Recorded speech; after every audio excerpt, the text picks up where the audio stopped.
Sure, the film Oppenheimer, directed by Hollywood documentarian Christopher Nolan, has painted on the screen a wonderful story of the life of Julius Robert Oppenheimer, the father of the atomic bomb manufacturer.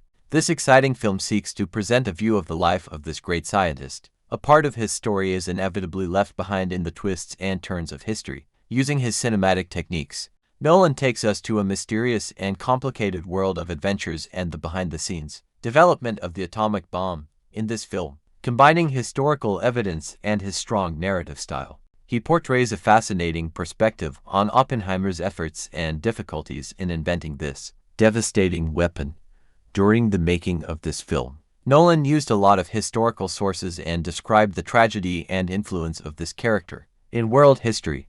This depiction of historical scenes and the efforts of Julius Robert Oppenheimer make the audience more deeply acquainted with the scientific and historical concepts of this era. Even with all the careful and compassionate research, there are still some important aspects of Oppenheimer's life that the film doesn't capture. The film focuses primarily on his complex role in the Manhattan Project, but doesn't look at the scientific powers and connections he tapped into. In this film, Oppenheimer creates a world of fascination for us, where he uses the life of this great physicist to look in a wider mirror at the character behind the legend. For this reason, in the following, we intend to bring light to the unique heights of Oppenheimer's life in this film and tell the important and untold parts of his story that are not covered in this work. Immediately, the fascinating childhood of Julius Robert Oppenheimer.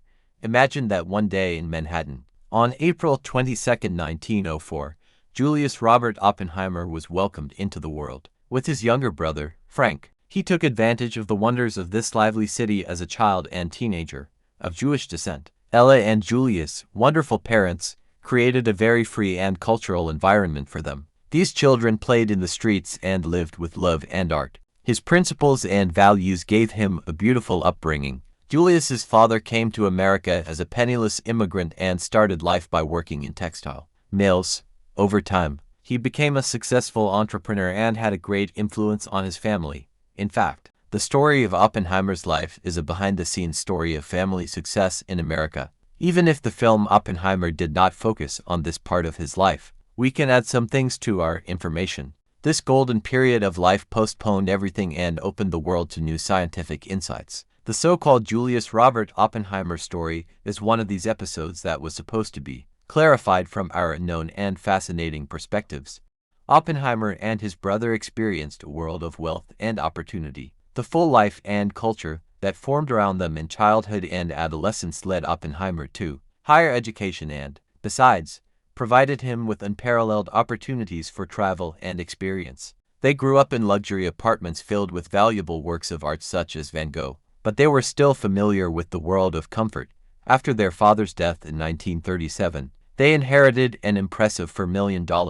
This wealth gained particular importance during the dark days of McCarthyism, when both were blacklisted as fighters against communism, in a period when most men struggled as breadwinners. The loss of job opportunities was a serious threat to their livelihood. Frank, who was blacklisted by McCarthyism in 1949, faced many difficulties in physics. He was unable to teach at the University of Colorado until 1959, but luckily, he was able to purchase a farm in Colorado by selling a valuable Van Gogh painting. This story shows the efforts and hardships he underwent to maintain his career path in the field of physics. These characters and interesting events are not expressed in the movie Oppenheimer, and they take us to the depths of the history and lives of these two brothers. These people, with all their complexity and wonder, reach places whose effects are still felt over time. Famous Oppenheimer, the party that produces the atomic bomb. But, well, this is a more interesting story than what you saw in the movie. Since childhood, this Johnny has been looking for it was Eastern science and philosophy. When he was 21, he graduated from Harvard University with flying colors. It wasn't just scientific, at least in the eyes of others. He also kind of got acquainted with French literature. You know, it led to Hinduism.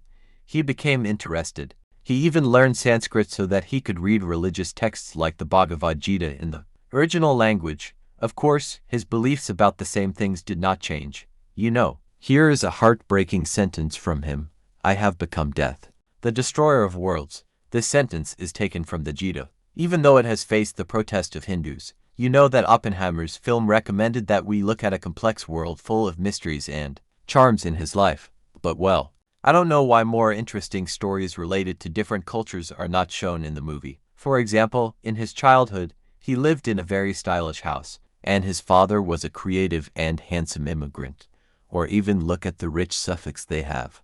It's really interesting. Have you ever thought that if your father gave you a tax, how much could you change? The movie doesn't show it much. But you know that Oppenheimer had more opportunities for education and experience thanks to his large inheritance. His interest in languages and philosophy is very visible. I am not at all unaware that he has mastered different languages such as English, French, German, Greek, Latin, Sanskrit, and even Chinese. Even in the film itself, we have a funny scene where he is reading Sanskrit and one of his friends explains what he is saying. But again, it seems that this part of his life is not depicted well. In short, Oppenheimer's film left out many things and did not touch many things, even those heartwarming and influential parts of his life that are mostly related to his friendships and interest in philosophy and languages. But well, at least we can look a little deeper into their life together in this text. An interesting story of Oppenheimer's life that was never covered in the movie Oppenheimer. In this movie, we take a look at the hardships and dark days of his life, where he shows his hatred for Cambridge in his bed. Kind of like when he has an image of poisoning the apple of his teacher, Patrick Blackett. That's why I said that maybe he didn't eat the apple. But it's clear that this incident affected his psyche. Oppenheimer's father intervened to prevent him from being expelled from Cambridge, and the conditions for his continued studies included treatment with a psychiatrist. During this treatment, he was diagnosed with the mental illness of youth madness, or schizophrenia, as they call it now. Later, he migrated to the University of Göttingen in Germany, but depression is still with him. This is where we should mention the lack of access to the necessary help in his life. As a result, he never received the necessary help, which made him deal with his mental problems alone. This story shows that even people with high abilities and knowledge struggle with problems in their lives.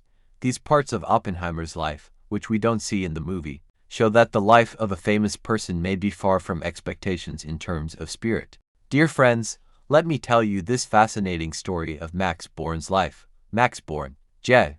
Robert Oppenheimer's guide and mentor, was our dear friend. Famous figures such as Enrico Fermi, Albert Einstein, etc. appear in Nolan's stories about Oppenheimer's life. But it is strange that Max Born is absent here. When I read it, I feel like I'm missing an important part of the story. Max Born really played a key role in Oppenheimer's scientific development. Under his tutelage, J. Robert received his doctorate in quantum physics at the age of 23. It was interesting when they developed the Born-Oppenheimer theory in their collaboration in 1927. But unfortunately, this part of the story was deleted from Nolan's movie. Even the importance of Born-Oppenheimer theory in quantum physics and its influence in different fields are not shown. Come to an interesting story of Oppenheimer's life that you don't think about at all.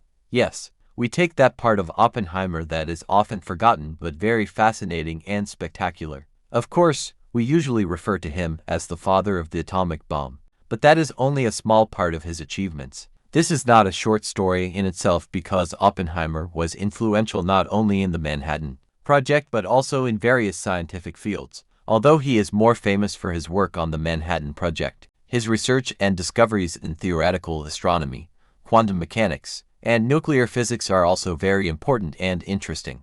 Oppenheimer conducted research in the decades before World War II and had a great impact on the history of physics and astronomy. From spectroscopy to the analysis of stellar radiation, everything is included in Oppenheimer's scientific achievements. He helped discover the Oppenheimer-Phillips process in nuclear fission and artificial radiation. His research on cosmic rays and gravity led to major predictions in astronomy, including the gravitational collapse of stars and even black holes. The interesting things Oppenheimer did and how he was influential in the world of science are really worth depicting. Oppenheimer can be seen as a great and influential scientist of his time, not only as the father of the atomic bomb. A fascinating story about the first wonderful meeting between Oppenheimer and Albert Einstein, which was not shown in the movie Oppenheimer by Nolan. These two geniuses talked to each other in Princeton in the 1950s. Albert Einstein gives Oppenheimer tips on how to get through the complexities of his hearings. And this is where our friend Oppenheimer shows that his intelligence is also used in his private life. In this conversation, our friends Albert and Oppenheimer chat about their Jewish identity and how they should react to political and social situations. Naturally, such conversations did not happen in their real lives, but it shows how much these two geniuses know each other and how much they have learned from each other, even if, in reality, Oppenheimer and Einstein met for the first time in 1932. The film does not show that historic meeting at Caltech, of course. These two geniuses did not become friends until a few decades later, when they became professors at Princeton. During this time, they had deep professional differences but still respected each other's achievements and even agreed on important issues such as strict nuclear control. Oppenheimer's film emphasizes this period of time when our friends already knew each other and shows their relationship in detail, even if it ignores the historic Caltech meeting.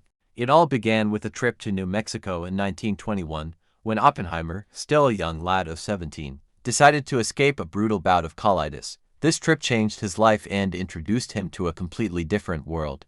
His experience in New Mexico, with its stunning natural scenery and attractions, connected his heart to himself. When tuberculosis struck him in 1928, he decided to return to this hot and dry New Mexico and settle there. He rented a farm next to his brother's farm and soon bought it himself, naming it Perro Caliente or Hot Dog. His son, Peter, still lives on that farm. A simple wooden cabin on the farm Perro Caliente gradually turned into a wonderful shelter for Oppenheimer. It was there that Oppenheimer always found the peace and strength he needed. His special love for these natural landscapes had a significant influence on his important decisions, such as his participation in the American nuclear program at Los Alamos. We have to say that this decision was a bit funny, because he experienced the first atomic explosion in the heart of the world he was falling in love with. The last chapters of A Complicated Love. This sweet story gets interestingly complicated when Oppenheimer marries Kitty. In Nolan's film, important adventures from his life with Jane Tatlock are also discussed. His love story with Tatlock lasted for several years, and even his wife, Katie, was aware of it. 1943 was the year Tatlock committed suicide. Oppenheimer felt that Tatlock's suicide was partly a symptom of the guilt that remained on his conscience. The government is also aware of its relationship with Tatlock, and to some extent, he had at least found out their place of residence that he was looking for. Tatlock was a member of the Communist Party, and the government was concerned about Oppenheimer's loyalty to this party. These observations led Oppenheimer to suggest to Tatlock that they should end their relationship. Although Nolan's film provides an in-depth analysis of Oppenheimer's relationship with Tatlock, it makes a passing reference to his second romance with Ruth Sherman Tallman. This relationship, which lasted for decades, was another fascinating topic in Oppenheimer's life, even more so than what is shown in the movie. Tallman worked with the Office of Strategic Services (OSS) as a psychologist during World War II, a relationship that continued long after the war. Some thought that Tallman's husband died because of heartbreak over his wife's betrayal of Oppenheimer. This story contains all the complexities and deep emotions, and retelling it is like telling an exciting story to dear friends. A bitter and sad ending, just as a sweet and pleasant love story begins. The ending is always accompanied by a sense of separation and shame.